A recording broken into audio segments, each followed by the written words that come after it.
यह कहानी एक छोटे से गांव की है जो एक घने जंगल के किनारे बसा हुआ था। उस गांव का नाम था बांसगढ़ी। गांव में लोग बेहद धार्मिक और सरल थे, लेकिन उस गांव के पास एक ऐसी जगह थी जिसे लोग बहुत डरते थे। यह जगह थी काली हवेली। कहते हैं कि काली हवेली में वर्षों पहले एक अमीर जमींदार अपनी पत्नी और 2 बच्चों के साथ रहता था। एक रात किसी अज्ञात कारण की वजह से उस जमींदार ने अपनी पत्नी और 2 बच्चों की हत्या कर दी और खुद को भी फांसी लगा ली। तब से इस हवेली में अजीब घटनाएं होने लगी। गांव के लोग बताते थे कि रात के समय हवेली में चीख और बच्चों की रोने की आवाजें सुनाई देती थी। वीर और संजीव गांव के 2 नवयुवक इन कहानियों पर विश्वास नहीं करते थे। एक रात उन्होंने तय किया कि वे काली हवेली जाकर खुद ही देखेंगे कि वास्तव में वहां हो क्या रहा है।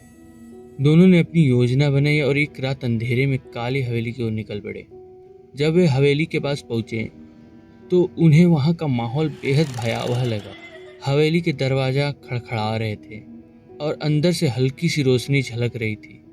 संजीव ने दरवाजा खोलते ही एक ठंडी हवा का झोंका महसूस किया।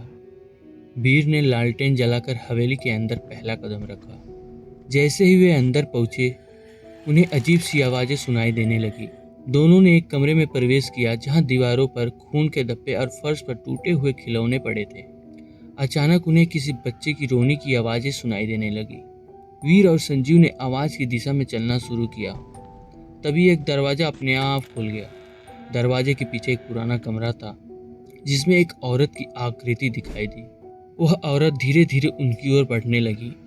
वीर और संजीव ने अपनी जगह से हिलने की कोशिश की, लेकिन वे मानो कि जम से गए थे। वह औरत उनके पास आकर जोर से चिल्लाई और फिर अचानक से गायब हो गई। ये सब होते देख वे दोनों दोस्त वीर और संजीव की तो डर की कोई सीमा ही नहीं रही और दोनों ने तुरंत वहां से भागने का फैसला किया। वे जैसे ही बाहर की ओर दौड़े, उन्हें पीछे से बच्चे की हंसी और चीखें सुनाई देने लगी। दरवाजा बंद हो गया और वीर और संजीव को ऐसा लगा कि जैसे कोई अदृश्य शक्ति उन्हें अपनी ओर खींच रही हो। संजीव ने तो किसी तरह हिम्मत दिखाया और दरवाजा को खोल दिया और दोनों बाहर निकलने में सफल हुए। वे दोनों गांव लौटकर दोनों ने अपनी आप बीती गांव वालों को सुनाई।